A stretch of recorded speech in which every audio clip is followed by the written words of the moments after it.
નર્મદાના નીરમાંથી તળાવ ભરવામાં આવે છે, પણ અમારા 5 ગામડા વંચિત રહી ગયે છે. અમારા 5 ગામ જે બાકી રહી ગયા છે, ચોંગા, ચંગવાડા, ભરકાવાડા, શેરપુરા અને કાણોદર, તો એના માટે એ કોઈ નથી સર્વે થયું કે કોઈ એના તરફથી સરકારશ્રી તરફથી અમને એક આશ્વાસન કે ભાઈ અહીંયા આ કામ થશે. 5 ગામોમાં પાણી નંખાઈ જાય એની વ્યવસ્થા કરી અને જો વ્યવસ્થા કરવામાં નહીં આવે તો અમે ગાંધીજી જઈ આંદોલન કરશું. તેમ છતાં પણ જો કદાચ નહીં આવે તો અમે ઉગ્ર આંદોલન કરીએ. જય જવાન, જય કિસાન, જય જવાન, જય કિસાન.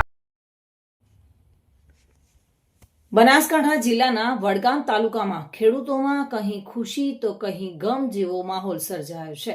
ઘણા ગામડાઓમાં નર્મદાનું પાણી પહોંચ્યું છે તો હજુ પણ ઘણા ગામડાઓમાં તળાવો સૂકા ભંઠ જોવા મળી રહ્યા છે. વડગામ પાલનપુર તાલુકાના 100 થી વધુ ગામડાઓમાં વર્ષોથી પાણીની સમસ્યાને લઈને ખેડૂતો પરેશાન હતા. ત્યારે આ સમસ્યાને લઈને અનેક રજૂઆતો બાદ સરકાર દ્વારા વડગામ પાલનપુર તાલુકાના ગામડાઓમાં પાઇપલાઇન દ્વારા તળાવ ભરવા માટેની કામગીરી શરૂ કરાઈ છે. ત્યારે વડગામ તાલુકાના ઘણા ગામડાઓમાં નર્મદાના નીર પહોંચ્યા છે તો બીજી તરફ ઘણા ગામડાઓમાં હજુ પાઇપલાઇન પણ આવી નથી કે નથી કોઈ સર્વે કરવામાં આવ્યો, અને જેના કારણે ઘણા એવા ગામડાઓમાં તળાવો ખાલીખમ જોવા મળી રહ્યા છે, અને જેને લઈને ખેડૂતોએ નર્મદાની નીર આપો એવા સૂત્રોચ્ચાર સાથે વિરોધ નોંધાવ્યો હતો. બાકી રહેલા તળાવો છે તે ભરવામાં આવે તેવી માંગ કરવામાં આવી રહી છે. પ્રથમ તો અમે સરકારને અભિનંદન આપીએ છીએ કે આજુબાજુ ગામડામાં પાણીના નર્મદાના નીરમાંથી તળાવ ભરવામાં આવે છે, પણ અમારા 5 ગામડા વંચિત રહી ગયે છે. એથી અમને બહુ દુઃખ છે, કારણ કે પાછળના 40 વર્ષથી અમારે પાણીની બહુ મોટી તકલીફ હતી. તે હવે આજુબાજુ ગામડામાં તો સોલ્વ થઈ ગઈ, પણ ભરકાવાડા, ચોંગા, ચંગવાડા, શેરપુરા અને કાણોદર જે બળવંતસિંહ રાજપૂત સાહેબે 127 કરોડનો પ્રોજેક્ટ હતો ઉમરદસી નદીમાં પાણી નાખવાનો, એમના જોડે 5 ગામડા જોડેલા હતા, પણ હજી એમાં કોઈ વહીવટી કે અપાઈ નથી, કોઈ સર્વે પણ કરાયું નથી. તો અમને જલ્દી એનો નિર્ણય આવે એવી વિનંતી છે સરકારની. મારી માગણી સંતોષવામાં નહીં હોય તો આગામી અમે 5 ગામડા થઈને ઉગ્ર આંદોલન કરીશું. માગણી અમારી એવી જ છે કે મુક્તેશ્વર ડેમ અને કરમાળ તળાવમાં જે પાણીની યોજના હતી એ પાણી નંખાઈ ગયું, અમે પણ ખુશ છીએ.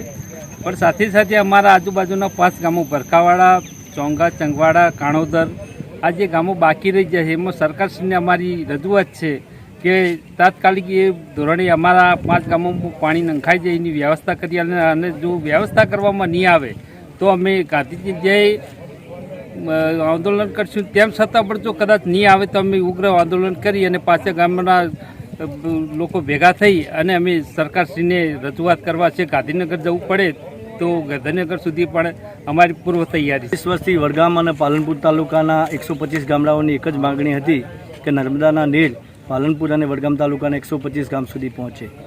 આ રજૂઆતના આધારે સરકારશ્રી યોજના તો મંજૂર કરી અને અત્યારે ડિંડરોલથી મુક્તેશ્વર સુધીની જે યોજના હતી એની અંદર પાણીનો ટેસ્ટિંગ પણ કરવામાં આવ્યું, પાણી મુક્તેશ્વર સુધી પહોંચ્યું છે. એ જ રીતે કર્માવતની પણ પાઇપલાઇન નખાઈ છે.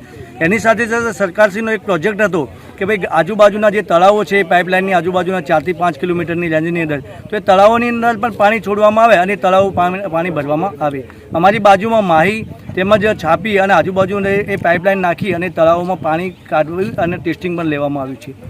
અમારા 5 ગામ જે બાકી રહી ગયા છે, ચોંગા, ચંગવાડા, ભરકાવાડા, શેરપુરા અને કાણોદર, તો એના માટે એ કોઈ નથી સર્વે થયું કે કોઈ એના તરફથી સરકારશ્રી તરફથી અમને એક આશ્વાસન કે ભાઈ અહીંયા આ કામ થશે.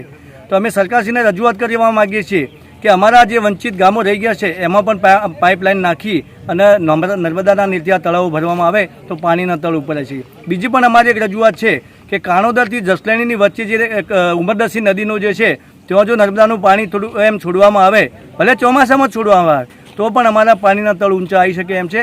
અને એટલા માટે આ રજૂઆત કરવા માટે આજે તો અમે 3 ગામોના જ અહીંયા ભેગા થઈએ છીએ, પણ હવે નેક્સ્ટ ટાઈમ અમારો પ્રોગ્રામ એ છે કે 5 ગામોના ભાઈઓ બહેનો ભેગા થઈ અને સરકારશ્રી આગળ રજૂઆત કરવા માટેનો પણ અમે પ્રયત્ન કરીશું. અને જો સરકારશ્રી નહીં માને તો અમે ઉગ્ર આંદોલન પણ કરવાની અમારી તૈયારી છે. એક તરફ વડગામ તાલુકાના ઘણા ગામડાઓમાં ખેડૂતોમાં ખુશી છે તો બીજી તરફ ઘણા ગામડાઓમાં તળાવમાં નર્મદાના નીર ન આવવાને કારણે ખેડૂતો નારાજ છે. સરકાર દ્વારા પાઇપલાઇનથી તળાવો ભરવાનો જે પ્રોજેક્ટ ચાલી રહ્યો છે તેમાં ઘણા ગામડાઓના તળાવ હજુ સુધી આ પ્રોજેક્ટની અંદર સમાવાયા ન હોવાના ખેડૂતોના આક્ષેપો સામે આવ્યા છે. ત્યારે હજુ પણ ઘણા એવા ગામડાઓમાં તળાવ ભરવાની કામગીરી કરવામાં આવી નથી. ત્યારે ખેડૂતોને ચિંતા છે કે જો અમારા ગામડાઓના તળાવોમાં પાણી નહીં ભરાય તો વિકટ સમસ્યા આવનારા સમયમાં થઈ શકે છે. ત્યારે ખેડૂતોએ ભરકાવાડા ગામે એકત્રિત થઈને તાત્કાલિક તળાવો ભરવા માટેની માંગ કરી હતી.